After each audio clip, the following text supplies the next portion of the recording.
Ano ang kapalaran ni Vice President Inday Sara Duterte? Dahil hindi man ho natin nakamtan yung inaasam-asam natin na Duterte 10, para hindi ho, no? Para hindi po ma-impeach si Vice President Inday Sara Duterte. Dito tayo sa impeachment, nandyan na yung numero. Nandyan na yung mga senador. Ang magbabago na lang siguro dyan sa dulo. Sana malaglag si Lito Lapid.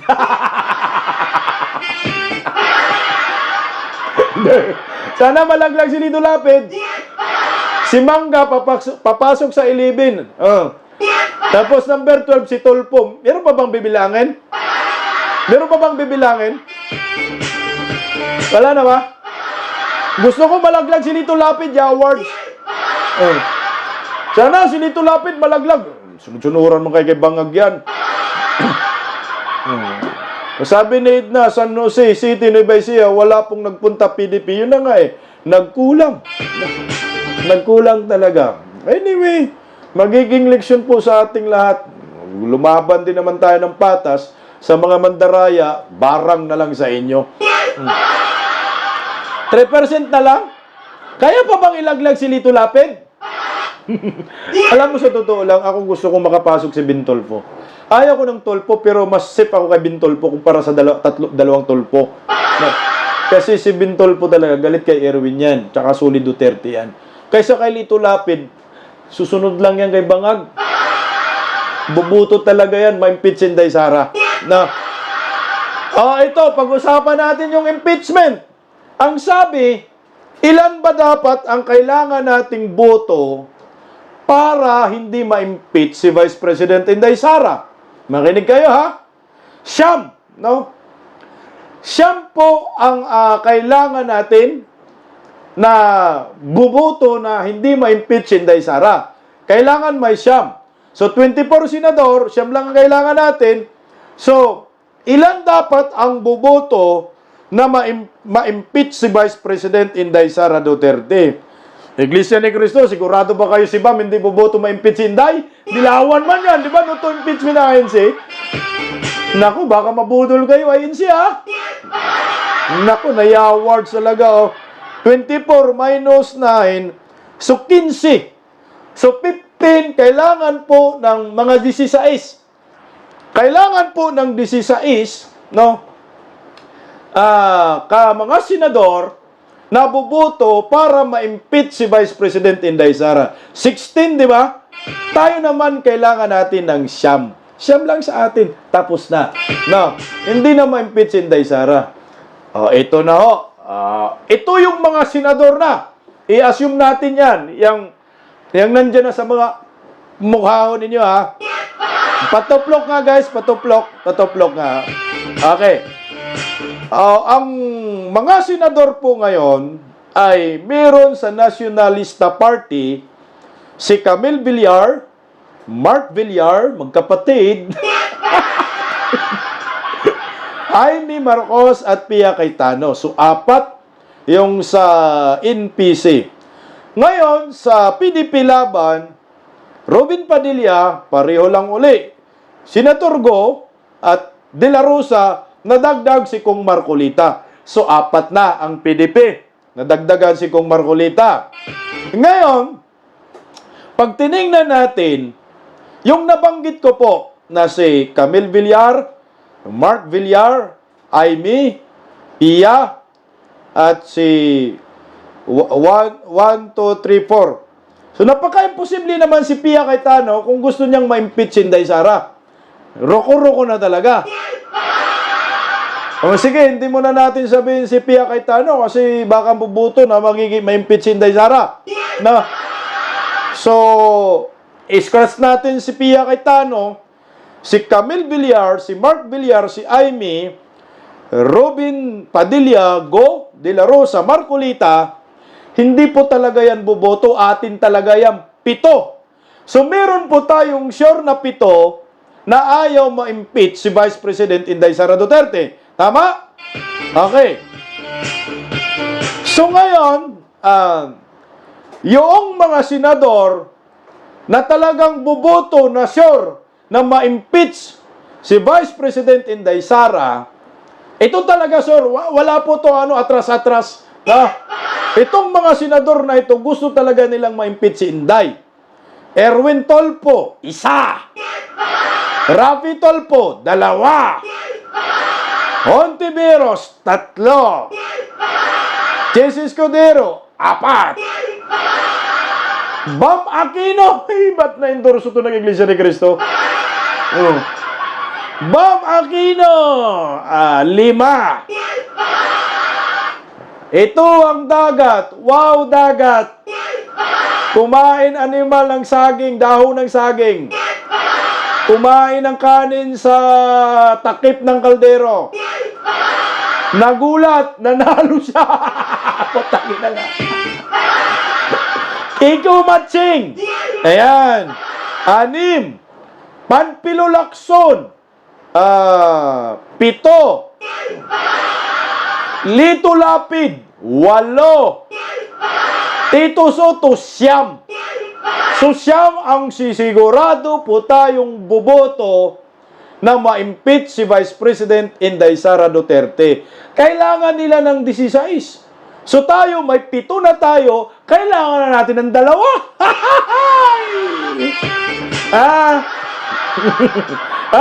Ang hirap nito, 16 ang kailangan ng mga buhaya. Ang kailangan nila, 7. Ang ating kailangan, 2 na lang. Kaya wala nang impeachment tanyor. Tambaloslos, wala nang impeachment tambaloslos. Kasi sigurado man tayo dito sa 7. So, 2 hanapin natin. May undercard. Undercard. Merong wildcard. Merong wildcard, no? Merong wildcard. O, ganito. May wildcard na mga senador. So, ito, hindi natin alam kung boboto ba ito ng yes or boboto ng no. Yung wildcards, ipapasok natin sa wildcard si Pia Cayetano. Kasi hindi man natin siya sinasama sa 7. So, Pia Cayetano, Alan Peter Cayetano, Villanueva, Ligarda, Gatchalian, Sobire, Jeberito, Jinggoy. Tingnan mo, mukhang ma-impeach pa si Dayunyor nito. Tangino, men. Tingnan mo sa wildcard. Si Pia Cayetano, Pia, gusto mo ma-impeach si Inday Sara? O, ganon. Duterte man to si Pia, di ba? O, Alan Peter Cayetano, gusto mo ma-impeach si Inday Sara? O, ganon. So, yung magkapatid, bilangan na natin. 9 na agad tayo. Villanueva, mukhang gusto niya ma-impeach si Inday Sara. Inendorso niya Tim Alcancia eh. Mukhang 50-50 si Villanueva, no? Ligarda, Duterte man to. 10 na tayo. No? Gatchalian. Timbangag yung Gatchalian. Subiri, 11 na tayo. JBRC to, lalo na. 12 na tayo. Jinggoy, 13 na tayo. 3 na lang hanapin natin. Ma-impeach sa si BBM. Mabaliktad! Manginumin! Madamis! Ano ba? Mga mabaliktad ang mundo nito, guys! Kaya tama yung sinasabi ni Vice President Inday Sara. Putang ina, may basehan pala si Inday dito, guys. Ano ba? Tingnan mo, may basehan si Inday Sara. Sabi ni Inday Sara, kagabi yan, sabi ni Inday dyan, this is not the end. It's a renewed beginning. We invite all citizens, regardless of background or past affiliation, to join us in building a powerful and principled opposition. Patay kang iwim! Tingnan mo, iyan pala. Kaya nakita pala ni Inday yung ang laki ng picture eh. Ma-impeaching yung dito. Lalo na na itong Duterte Youth, mga 3 slot yata yung Duterte Youth eh. Tingnan ba? Ito.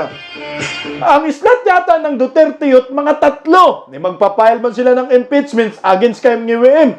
marami na rin po tayong kakampi sa Kongreso ngayon. Tingnan mo ha, ganito. Ganito ha, tingnan mo ha. Alam nyo guys, ito po ay midterm election na. Kalahating termino na ni NGWM. 2025, dito na po magsitalunan ang mga impakto. Ang mga buhaya, lalo na yung mga sa Kongreso, magsitalunan ng mga yan. Maniwala kayo sa akin, hindi na ho nila kayang sungagin si Vice President Inday Sara kasi may numero na si Inday. Ang numero ni Inday ay 13. Kahirap-hirap maging 16, impeach si NGWM. Tingnan mo, may numero. Kaya may hugot. Itong sinasabi ni Inday Sara, halika, sumama kayo kahit saan pa kayong galing na mga kahit saan pa kayo nanggaling na mga partido, affiliation, sumama kayo sa akin, gagawa tayo ng makapangyarihan at maprinsipyong oposisyon laban kay NGWM. Hala na yan! Pustahan tayo, magsitalunan yung mga animal dyan. No? Tingnan mo, mabaliktad eh. Kaya pag tiningnan mo rin po yung resulta ng election, sa akin guys, no hard feeling ako guys. Ano bang hangarin natin? Iboto ang Duterte para hindi ma-impeach si Inday Sara. Kahit hindi lumusot lahat ng Duterte, kahit may 2 impakto na kasali, si Inday Sara safe pa rin. At may numero tayo. At mabaliktad pa. Baka kahirap-hirap nito si NGWM pa ma-impeach. Marami mang impeachment ground. Tingnan mo sa Kongreso. Wala na yung mga satanism. Wala na yung mga satanism. Tingnan mo, patalastas muna tayo. Wala na yung tuwad ko mo. Wala na oh. Dawata nga pildi mo.